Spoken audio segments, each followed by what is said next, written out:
Now, you have been told to detox every few months, and I believe it too, until they learn the part that no one explains. Your body is already detoxing every single day. But detox only works when your drainage or detox pathways are open and flowing. So if your gut isn't moving, if your lymph is stagnant, if you are dehydrated, exhausted, or under stress, then all a cleanse does is move toxins around and not out. That's why so many women over 40 say, I was tired, I couldn't function, I was bloated the whole time.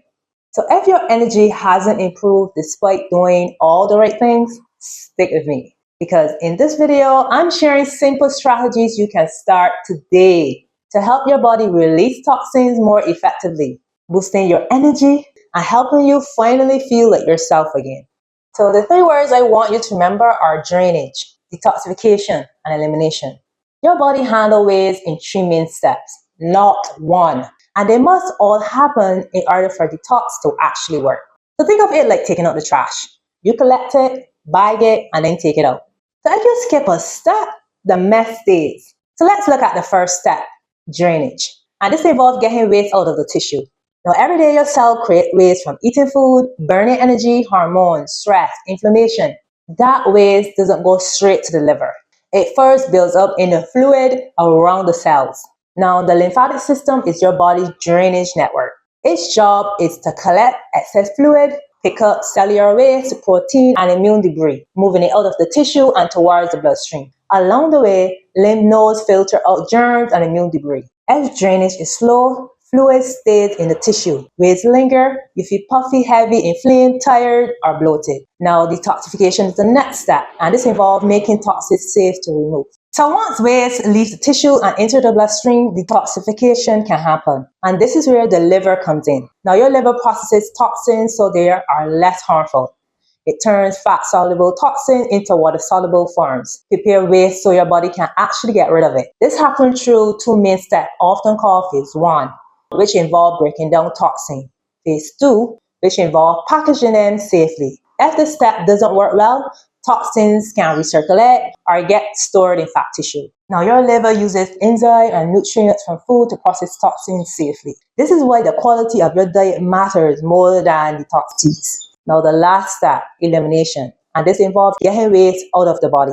So once waste is processed, your body eliminates it through your kidneys, via your urine, intestines, via your stool, lungs, via carbon dioxide and other gases. Your skin processes small amounts through your sweat. So if elimination is slow, waste can be reabsorbed, symptom often returns or worsen. This is why people say, I did a cleanse and felt worse. So here's the big takeaway. Detox isn't a product, it's a process and it involves three important steps: drainage, detox, and elimination. So now let's look at some key habits that support drainage, detoxification, and elimination. So let's look at the first one, drainage. So here's something most people are never told. Your lymphatic system has no pump of its own. Blood moves because your heart pumps it. Lymph only moves when you move. That's why sitting all day, even if you eat well, can slow down waste removal. Now let's look at why your feet and calves matter more than you think. So your feet and calf muscles act like a second heart. Every time you take a step, your foot hits the ground. Your calves contract, veins and lymph vessels get gently squeezed. That squeeze pushes fluid upwards against gravity back towards the heart. So think of it like this, squeezing a tube of toothpaste. Each squeeze pushes the contents upward.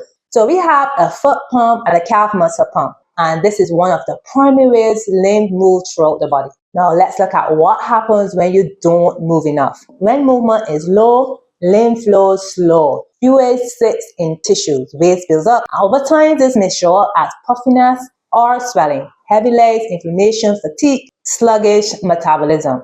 Now, this is one reason walking throughout the day often improves bloating, swelling, and energy without extreme workouts. So now let's look at the second habit, deep breathing. When you breathe deeply using your diaphragm, your belly gently expands. Your diaphragm moves down, pressure decreases in your chest, and pressure increases in your abdomen. That pressure difference matters. Because when your chest pressure drops and abdominal pressure rises, lymph fluid is pulled upwards towards the chest, where it re-enters the bloodstream. So let's look at why shallow breathing doesn't do the same thing. because most adult, especially stressed women, breathe shallowly into the chest or mouth breathe. And this barely moves the diaphragm. It creates very little pressure change and does very little for lymph flow. So even though you're breathing all day, your limbs may still be sluggish because you're not breathing properly. So the third habit is hydration. Hydration is one of the simplest but most overlooked ways to support lymphatic drainage. Now, movement and breathing provides the pump, but water provides the flow. So this is why hydration matters. Lymph is about 95% water. When you're dehydrated, lymph becomes thicker. Thicker lymphs move more slowly, which means more stagnation in tissues. Adequate hydration keeps lymph fluid flowing smoothly, support fluid balance between cells and blood vessels, and it makes it easier for lymphs to pick up and transport waste. So every day, your body loses water through your skin, sweat, your lungs by breathing, your kidneys through your urine, and bowels through your stool. That loss needs to be replaced. So simple hydration habits would include trying to drink at least half your body weight in ounces per day. So when you wake up, try to drink 8 to 16 ounces of water in addition to your tea. And aim to sip water throughout the day. Not a lot at any given time. And yes, you may take more bathroom trips at first, but that is normal. So let's look at the results of 2 studies. One done on 66 adults with mild to moderate heart failure, and the next involving 92 women at risk of arm swelling after breast cancer surgery. So here's what happened. Just 8 minutes per day. They did simple exercising involved deep breathing, gentle muscle pumping, like walking, marching, or swimming. And here's what happened. Less fluid buildup, so less swelling, coughing, breathlessness, and nighttime discomfort. They also had fewer sudden weight spikes from fluid retention. It also improved their ability to do daily activity with no adverse effect. And it was an easy exercise that they could do at home. They support the idea that simple habits like deep breathing and movement provides great benefits. So now let's look at how we can support detoxification. So once drainage has moved waste into the bloodstream, your liver acts like the body's main processing center. It processes foreign chemicals your body didn't need, such as medications, alcohol, pollutants, preservative or additive, and other environmental chemicals. It also processes internal byproducts like hormones. It changes them into a safer form so your body can remove. This happens in 2 main steps. First, the liver breaks down the compounds in phase 1, then package them in phase 2. So they become easier to send out through your poop or urine. So the best way to support the liver is through your daily habits. What you consume can either strain the liver or support it. So you have to eat enough protein, especially for phase 2 of the process. Your liver uses amino acid in phase 2 of the liver detox process. So some good options are fish, egg, poultry, beans, or lentils. Also, make sure you prioritize zinc and B vitamins. They play a significant role in supporting the liver. So you can find them in high quality red meat, organ meat, especially liver, pumpkin seeds, salmon, sardine, mackerel, avocados, almond, Brazil nuts, walnuts. And I also will mention garlic and onion because they are rich in sulfur, which also support detox. So the third point is to limit some of the biggest liver stressors.